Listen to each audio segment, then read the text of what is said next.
और कई लोग तो ऐसे हैं उनको आज तक हनुमान चालीसा पढ़ना नहीं है, आज तक कोई चालीसा, चाहे गायत्री चालीसा हो, लक्ष्मी चालीसा हो, शिव चालीसा हो, पढ़ना ही नहीं आती। बस बैठ गए भगवान के सामने और पढ़ लिया आसन लगा के। नहीं नहीं नहीं, चालीसा पढ़ने का भी एक नियम है। अगर कोई लक्ष्य लेकर पढ़ रहे हो तो उसका एक नियम है। पूरी जिंदगी पढ़ते रहोगे तो भगवान की प्राप्ति नहीं है, पर लक्ष्य लेकर अगर पढ़ा है आसन से, जिस भगवान की चालीसा पढ़ रहे हो उसकी मूर्ति या उसका फोटो आपके सामने होना चाहिए। एक घी का दिया, अगर हनुमान चालीसा पढ़ रहे हो तो या तो घी का दिया जलाओ, वो भी गाय के घी का हो, भैंस के घी का मत जलाना। हनुमान जी कभी प्रकट नहीं होंगे भैंस के घी से। घी का दिया लगाइए अगर चालीसा का पाठ कर रहे हो हनुमान जी का। और बहुत ज्यादा संकट है, बहुत ज्यादा परेशानी है तो हनुमान चालीसा का पाठ करो तो तिल्ली के तेल का दिया लगा,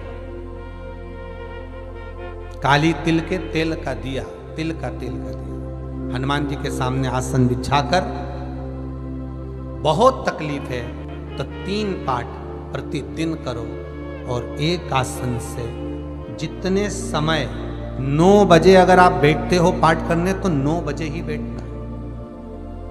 11 दिन तक प्रतिदिन 3 पाठ रोज करो। एक पानी का लोटा, कलश, तांबे का जल अर्थात तांबे का लोटा हो, स्टील का लोटा हो, तुम्हारे पास जो कलश हो उसमें जल भरकर एक सिक्का उसमें पटक कर, एक लौंग पटक कर प्लेट से ढक कर रख दो और प्रतिदिन बस टाइम पर बैठकर पाठ करो। 11 दिन पूर्ण होंगे, जिस कामना से आपने पाठ करा है बस वो सिक्का, वो लौंग कलश में से निकाल लो, जल का आचमन करो और जिस काम के लिए करा है वो जल उस प्रयोग में ले लो। उस प्रयोग, किसी से बात करने जाना है तो वो जल पी कर जाइए, कोई से हाथ मिलाना है तो वो सिक्का, वो लौंग अपने हाथ में रखिए, अपने साथ। राम जी महाराज जब गए, हनुमत चरित्र कहता है, राम जी महाराज जब जाने लगे तो उन्होंने हनुमान जी से कहा कि तुम क्या चाहते हो? हनुमान जी बोले मेरे को जाना है, क्योंकि जहाँ राम वहाँ हनुमान। हनुमान जी जब कहने लगे कि मेरे को जाना है तो राम जी महाराज बोले नहीं नहीं हनुमान, तुझे सबसे ज्यादा प्रिय क्या है? तो कह राम।